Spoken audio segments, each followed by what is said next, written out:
El tema de hoy es el barroco en Italia.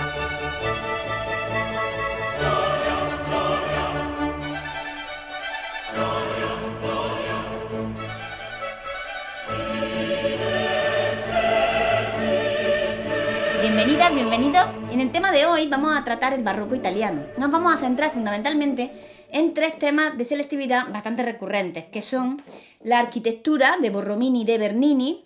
No vamos a ver el barroco francés, lo veremos en otro vídeo. La escultura de Bernini. Y también estudiaremos la pintura con su vertiente naturalista de Caravaggio y el tenebrismo, y la pintura clasicista de los hermanos Carracci. Es interesante contextualizar histórica y políticamente el arte barroco.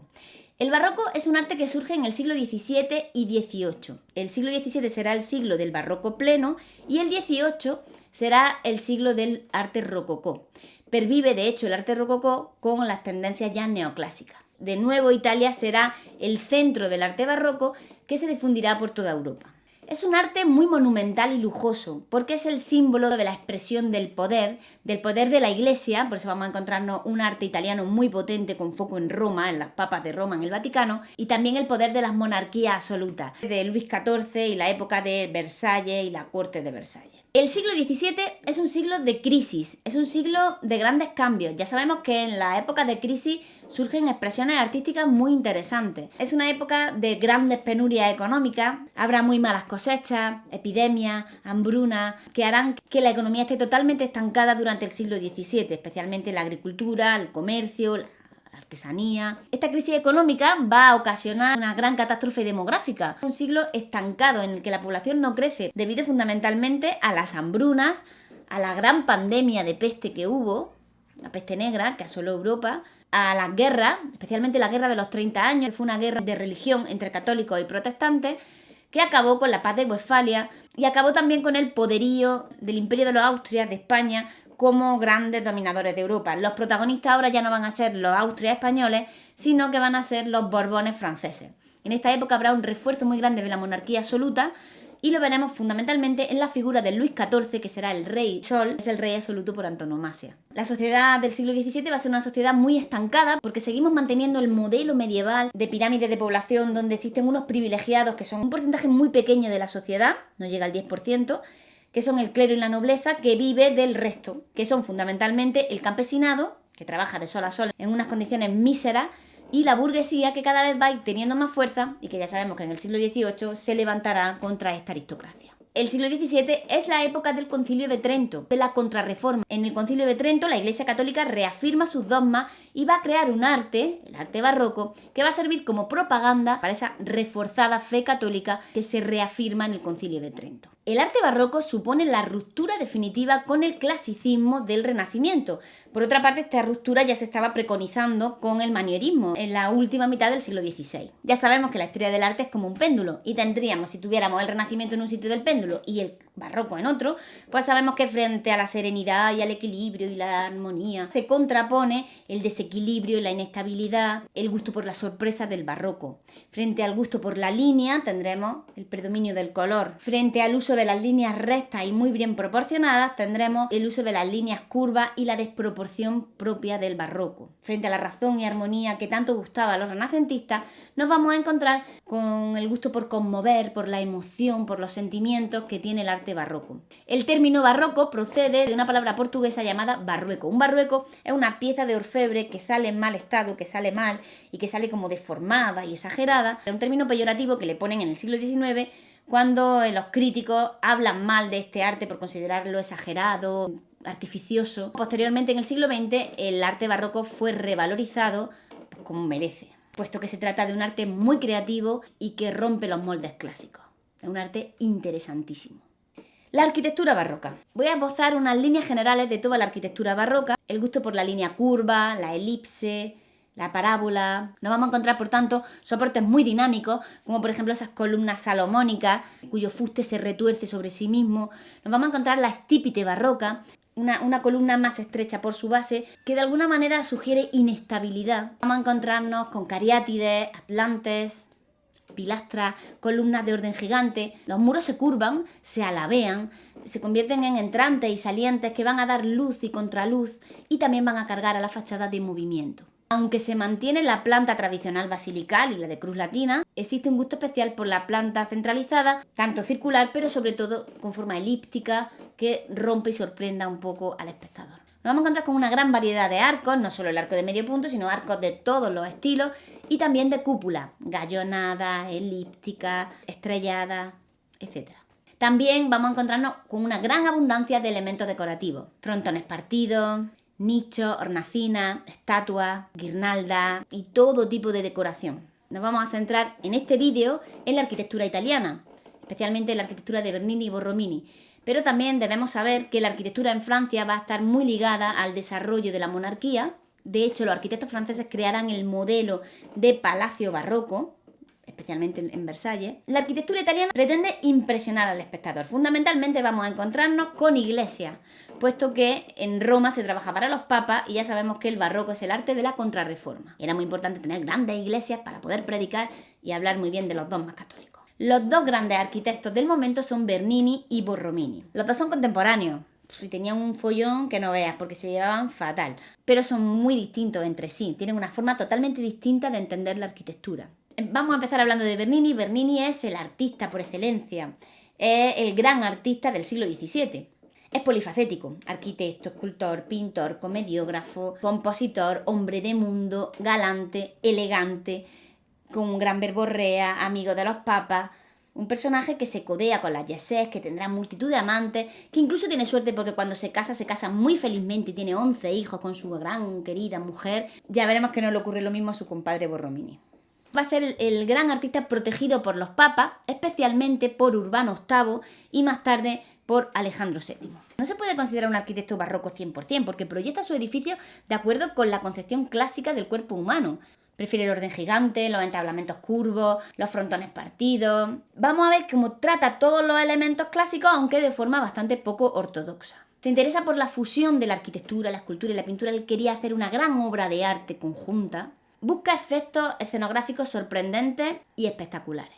Resumiendo, este hombre no llega a cambiar la esencia de la tradición renacentista, sino más bien continúa esa esencia.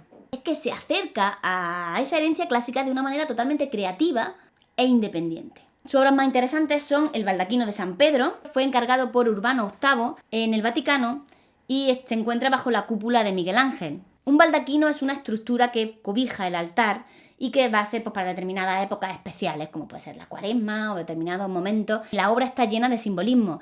De hecho, es una alusión al templo de Salomón, con esas columnas salomónicas. Crea totalmente un vínculo entre la bóveda celeste, que es la cúpula, que representa el cielo, esa bellísima cúpula de Miguel Ángel, la autoridad papal, que estaría debajo del baldaquino, y el apóstol, que está justo debajo de los pies del papa. Debajo del baldaquino se encuentra la cripta de San Pedro, donde yacen los restos del apóstol. Está realizado en bronce con 4 columnas salomónicas, adornadas con unas hojas de vid que representan la Eucaristía y con una serie de abejas que simbolizan la familia Barberini.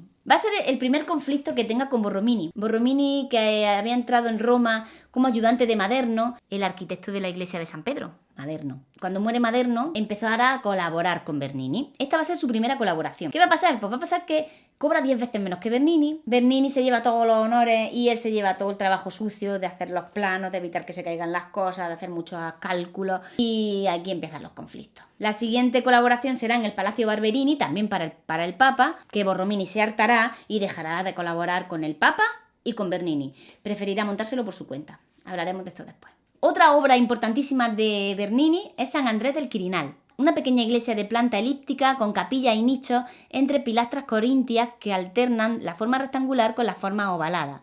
Tiene además un pórtico semicircular con un entablamento curvo y una serie de volutas que sostienen un escudo. Destaca la rica decoración con mármoles de distintos colores, estuco, dorado, esculturas, y además está cubierta con una cúpula gallonada con ventanas sobre las que aparecen una serie de estatuas y un óculo central. La luz es un elemento muy importante porque le da como una especie de escenografía a toda la obra y entra tanto por las ventanas como por la linterna.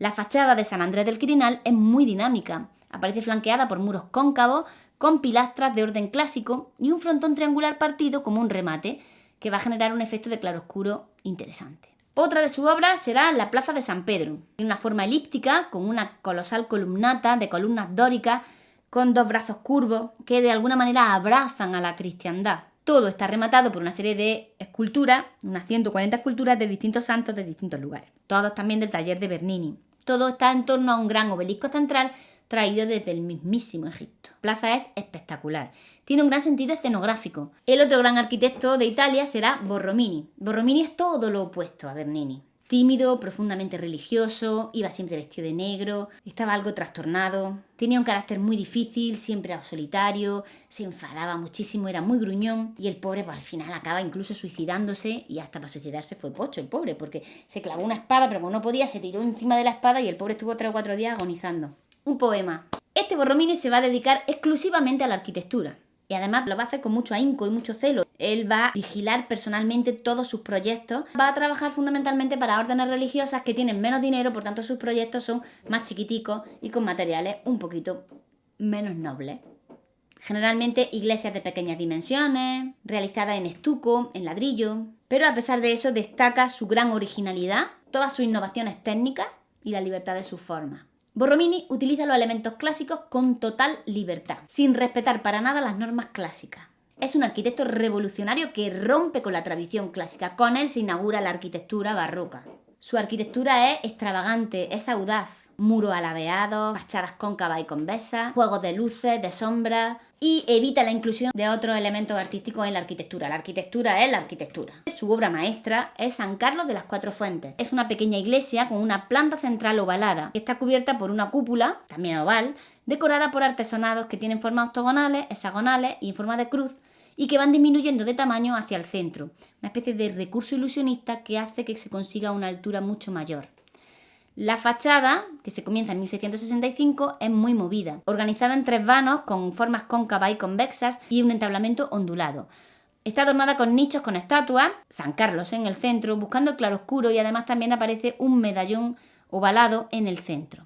En la esquina hace un chaflán y coloca una fuente y una escultura. Otra de sus obras será San Ivo la Sapienza en la Universidad Romana, con planta mixtilínea y una fachada cóncava. Tiene una cúpula fantástica que aparece coronada por una linterna en espiral que hace referencia al faro de Alejandría, como si la iglesia de alguna manera fuera el faro para los fieles. Otra de sus grandes creaciones es la iglesia de Santa Inés, en la Plaza Navona, frente a la famosa fuente de Bernini, con una fachada cóncava, aparece flanqueada por 2 torres cuya planta cuadrada se transforma en circular en la segunda planta. Y otra de sus obras famosas es el oratorio de San Felipe Neri, con una fachada alabeada, cóncava, rematada por un frontón mixtilíneo. El siguiente tema es la escultura barroca en Italia. Para hablar de esto tenemos que hablar de la gran figura de Bernini. Ya hemos hablado de Bernini. Bernini es el heredero de Miguel Ángel, es la gran figura del siglo XVII. Nació en Nápoles, su padre también era escultor. Desde muy joven él se va a interesar por la escultura. Va a tallar como Miguel Ángel también a la prima. Va a tallar el mármol sin ningún tipo de boceto previo. Sus cualidades técnicas y humanas le harán ser llamado el Cavalieri Bernini. Va a ser el autor de la corte pontificia. Va a estar protegido especialmente por Urbano VIII. Y más tarde por Alejandro VII, va a trabajar brevemente también para Luis XIV, va a hacer un proyecto de edificio para el Louvre, no le convence el ambiente y volverá a Roma, que era donde él se sentía súper bien, porque era el favorito del Papa. Las principales características de la escultura de Bernini es que se inspira en modelos clásicos, especialmente helenísticos, fundamentalmente en el torso de Belvedere y en el Laoconte. Estas 2 obras lo van a dejar ensimismado. Es un virtuoso de la talla del mármol, va a lograr unas calidades técnicas impresionantes, especialmente en la piel, en los troncos de los árboles, en los cabellos. También destaca en la talla del bronce y combina ambos materiales muchas veces. Es un apasionado por las composiciones abiertas, por el uso de las diagonales, la búsqueda del movimiento y sobre todo el uso de la línea serpentinata, de esa línea helicoidal que favorece como una especie de movimiento ascendente hacia arriba. Hace una escultura con una enorme carga teatral. Muy preocupado por la expresividad de los rostros, por la escenografía. Como digo, combina a veces escultura, arquitectura, pintura. Sus obras más conocidas son, entre otras, Apolo y Dafne. Se basa en un tema de la metamorfosis de Ovidio. Un día Apolo se rió de Eros y a Eros le sentó muy mal y decidió vengarse clavándole una flecha de oro en el corazón a Apolo, que hacía que se enamorara perdidamente de la primera persona que se encontrase. La primera persona que se encontró fue Dafne y acto seguido le clavó una flecha de plomo en el corazón de Dafne que hacía que causara el rechazo amoroso. Apolo se puso a perseguir a Dafne, Dafne corre que te corre, cansadísima de correr, pidió ayuda a su padre, un dios Río, a su madre, que era la diosa Gea, y ambos decidieron convertirla en un laurel. antes de que fuera tomada por Apolo. Cuando Apolo finalmente abrazó a Dafne, Dafne se convierte en el laurel, él decidió que sería su árbol favorito, que siempre estaría verde, coronaría las cabezas de los victoriosos. Bernini representa el momento en el que Apolo está tocando a Dafne. Vemos una obra donde existe el predominio de la diagonal total, ¿no?, entre el brazo de Dafne, el pie de Apolo. La expresividad y el movimiento hace que la obra sea plenamente barroca, aunque vemos que hay una influencia clásica muy importante, especialmente en la figura de Apolo, que se parece muchísimo a las estatuas griegas del siglo IV a.C. Es muy interesante la oposición que se crea entre ese dinamismo de Apolo y la paralización de Dafne. También el contraste entre la piel tan suave de ella y la rugosidad del tronco del árbol en el que se está convirtiendo. Y muy interesante el dramatismo del rostro de Dafne, que se retuerce sobre sí misma. También destaca la genialidad en el cabello de Dafne. Otra de sus grandes obras es El éxtasis de Santa Teresa. Recoge una historia que ella misma cuenta en su biografía, que dice que se le apareció un ángel y le clavó un dardo en el pecho como símbolo del amor a Dios. Bernini representa a la santa en un espacio irreal, parece flotando sobre una nube, y el cuerpo de ella pues aparece medio inerte, abandonado a su visión contemplativa, mística. Se convierte en una experiencia sensual, casi sexual, parece como una especie de clímax. Es muy interesante esta actitud totalmente pasiva y entregada de ella, que contrasta con el dinamismo del ángel que se dispone a clavar el dardo. La obra tiene una teatralidad y un efectismo muy interesante. También es muy interesante la importancia de la luz, que desciende mezclada entre rayos dorados a partir de una ventana que está escondida debajo del frontón de la capilla donde se encuentra Santa Teresa. Los rayos son de bronce y simbolizan la gloria divina. Destaca también el movimiento con esas telas que revolotean y ese contraluz y esas diagonales. Otra de las obras más interesantes es el David, un tema muy recurrente. En este caso lo representa justo antes de lanzar la piedra con los músculos en tensión.